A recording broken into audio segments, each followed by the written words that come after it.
자, 이번 시간에는 중학교 3학년 첫 단원인 제곱근의 뜻과 성질에 대해서 알아보겠습니다. 제곱근의 뜻과 성질에서의 학습 목표는 제곱근의 뜻을 알고 그 성질을 이해하는 것이 학습 목표입니다. 학습 요소는 제곱근과 근호, 또 제곱근의 기호인 루트라고 하는 것에 대해서 알아보겠습니다.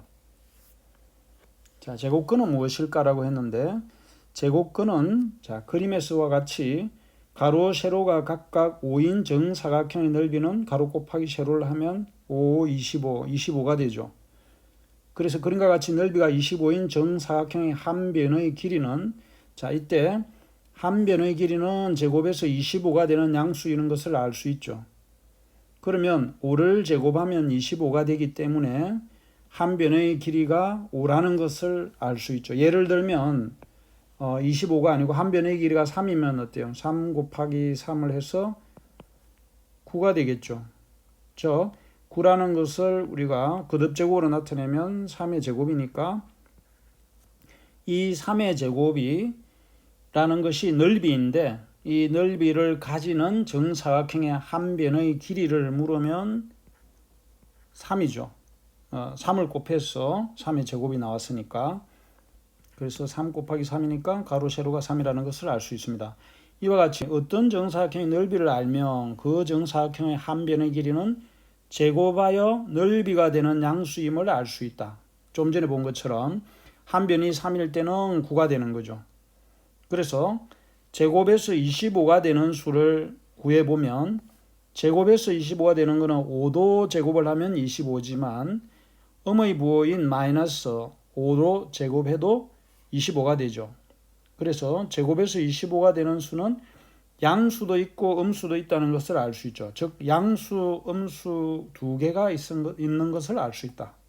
자, 그러면 우리가 제곱근이라는 것은 뭐냐면 우리가 2학년 때는 무리수에 대해서 잠깐 배웠습니다. 실제 이 무리수를 이제 제곱근을 통해서 공부를 하는데, 일반적으로 우리가 수라고 하면 이 수는 실수라고 하는 거와 허수가 있습니다. 허수는 고1 과정에서 배웁니다. 그 다음에 실수는 우리가 유리수라고 배웠죠. 2학년 때 유리수가 뭐죠? 정수분의 정수꼴로 나타낼 수 있는 수, A분의 B라고 했을 때 이 A와 B는 정수라고 하면 정수분의 정수꼴로 나타낼 수 있는 수, 단 이때 분모는 0이 되면 안 되죠. 이렇게 유리수에 대해서 뜻을 배웠습니다. 그리고 유리수가 아닌 수를 무리수라고 하는데, 우리가 중학교 2학년 때는 순환하지 않는 무한소수를 무리수라고 한다고 배웠습니다. 순환하지 않는 무한소수, 순환하지 않는 무한소수. 무한소수는 뭐죠?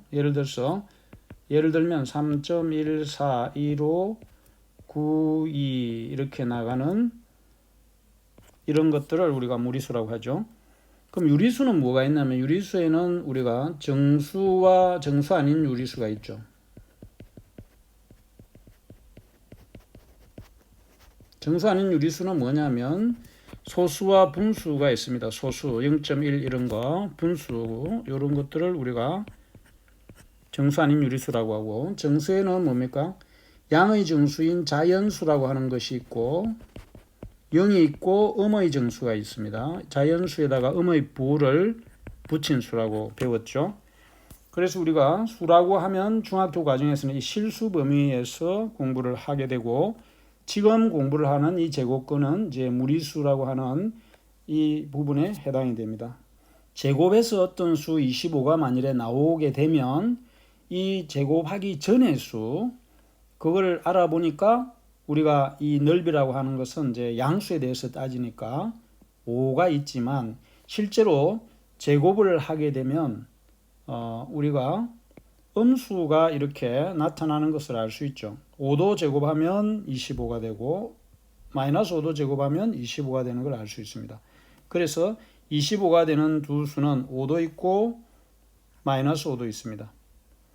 자, 그러면 이제 이와 같이 어떤 수를 제곱하여 음이 아닌 수 a가 되는 수, 즉 x제곱이 만일에 a라고 하는 것을 만족시키는 x를 a의 제곱근이라고 한다. 바꿔 이야기하자면 제곱하기 전의 수를 제곱한 수의 제곱근이라고 한다. 이렇게 알아두면 되겠습니다. 예를 들어 25의 제곱근은 좀 전에 알아본 것처럼 양수인 5도 있고 음수인 5도 있죠. 그래서 제곱근은 양의 제곱근인 5와 음의 제곱근인 마이너스 5 이 두 개가 되겠습니다. 어떤 양수의 제곱근은 반드시 두 개다. 그리고 이제 오른쪽에 그림을 보면 5를 제곱을 하면 25가 되죠. 제곱을 하면 그 다음에 25라는 수를 제곱근을 구해보면 제곱근 25의 제곱근은 5도 되고 마이너스 5도 되는 것입니다. 그래서 이제 다시 정리를 하면 일반적으로 양수의 제곱근은 양수와 음수 두 개가 있고 그 절대값은 서로 같다. 절대값은 뭡니까? 절대값은 0으로부터 떨어진 거리를 나타내는 우리 수직선에서 설명하자면 그래서 거리를 나타내는 크기만 여기에서는 이제 부호를 뗀 수라고 하는 그래서 제곱에서 0이 되는 수는 0밖에 없죠. 그래서 0의 제곱근은 0이 되고 0이 아닌 모든 수는 제곱하면 양수가 되므로 음수의 제곱근은 생각하지 않는다. 이게 무슨 말이냐면 음수의 제곱근은 일단 우리가 지금 중학교 3학년 과정에서는 없다라고 이해를 하면 되겠습니다. 없다라는 것이 고등학교 올라가면 또 허수라는 게 있기 때문에 없다라고 표현하지 않은 겁니다. 그렇지만 생각하지 않는다라는 것은 지금 거기까지는 우리가 공부를 안 했으니까 일단 없는 걸로 합니다. 즉 음수의 제곱근은 실제 없는 것은 아닌데 실수 범위에서는 없다라고 생각하면 되겠습니다. 자, 그래서 이상으로 제곱근을 정리해 보면 양수의 제곱근은 양수와 음수 두 개가 있고 그 절대값은 서로 같다. 0의 제곱근은 0이다. 그럼 지금까지 공부한 것을 정리하면 이 두 가지 개념만 정확하게 알고 있으면 되겠습니다. 자, 그래서 예제를 보고 제곱근을 구해보면 16의 제곱근은 뭐예요? 16은 제곱하기 전에 수를 구해보니까 4도 있고 음수인 마이너스 4도 제곱을 하면 16이 되죠. 마이너스 4를 제곱하면 자 1학년 때 이걸 배웠죠. 음수 두 개를 곱하면 양수가 되고 4, 4, 16이니까 이것도 16이 되죠. 그래서 4와 마이너스 4.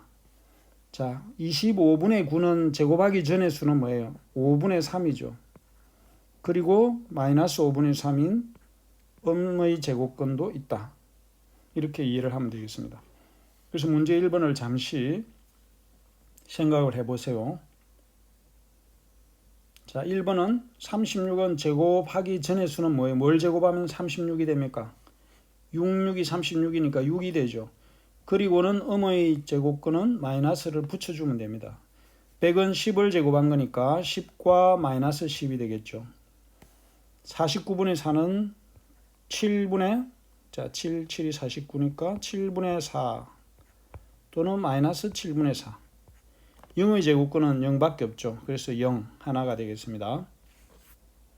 자, 이제는 제곱근을 나타내는 방법에 대해서 한번 알아봅시다.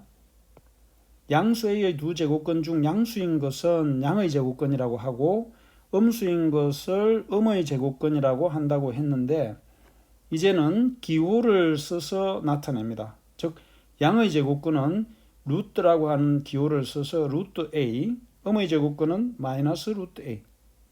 자, 옆에 표를 보면 양수라고 했으니까 어떤 수 A가 0보다 클 때 루트 A와 마이너스 루트 A 두 개가 있죠. 그래서 루트 A를 제곱하면 여기다가 한번 써보면 루트 A라는 것을 제곱을 하면 루트라는 기호가 사라지고 A만 남는다. 이렇게 알아두면 되겠습니다. 마찬가지로 마이너스 루트 A를 제곱해도 마이너스라는 것을 음수를 제곱하면 양수가 되고 루트 A를 제곱한 수와 같으니까 A가 되겠습니다.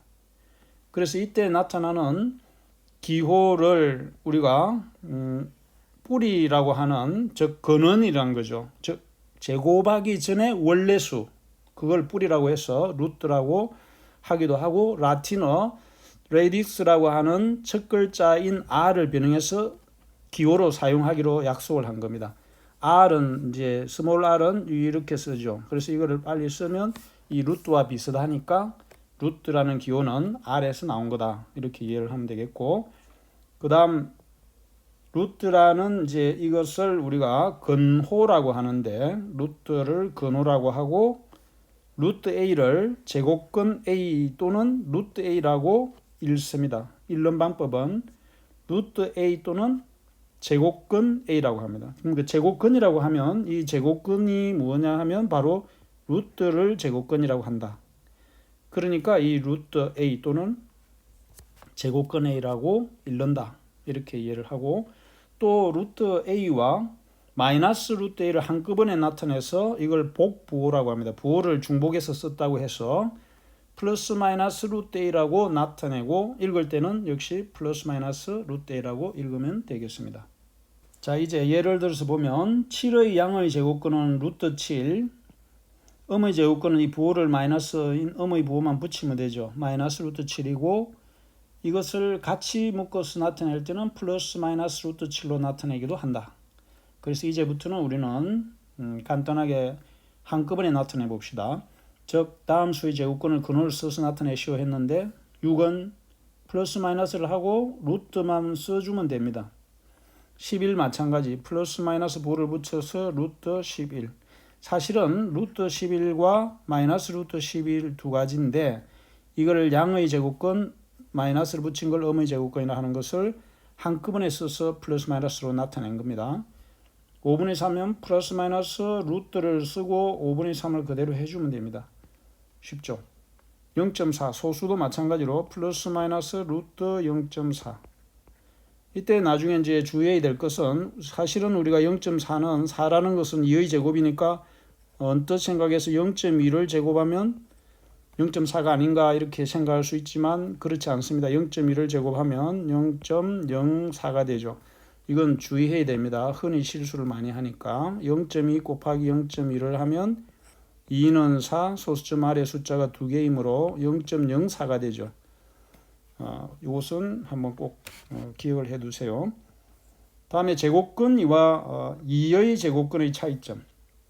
자, 요거는 이제 꼭 알아둬야 되겠는데 제곱근이라는 수와 2의 제곱근은 어떤 차이가 있느냐. 제곱근 2는 말 그대로 그냥 제곱근은 루트니까 루트 2를 제곱근이라고 하고 2의 제곱근은 플러스 마이너스 루트 2를 해야 되겠죠. 즉 양의 제곱근인 루트 2와 음의 제곱근인 2가 있다 하는 것입니다. 그래서 이것은 꼭 기억을 해서 혼돈되지 않도록 정리를 해두세요. 그래서 이번 시간에는 제곱근의 뜻과 그 제곱근을 나타내는 방법에 대해서 알아봤습니다. 수고 많았습니다.